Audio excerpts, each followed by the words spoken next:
hả bông?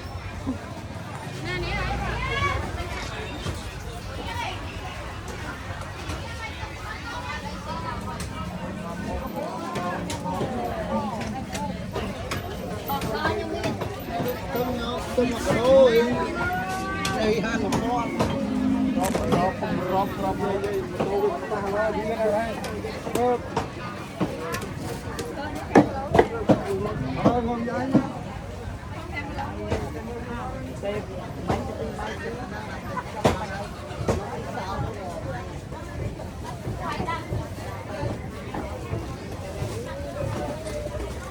làm ra rồi thì hao ó rồi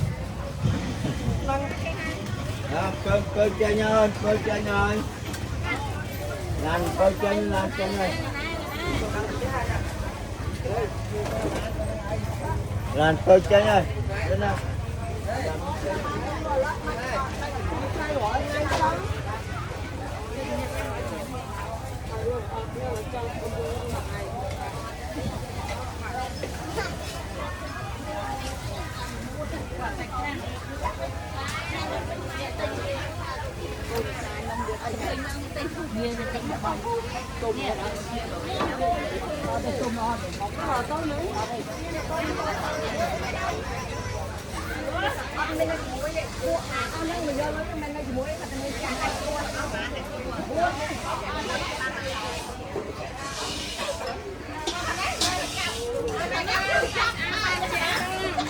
Bông mệt đi mà.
Đấy,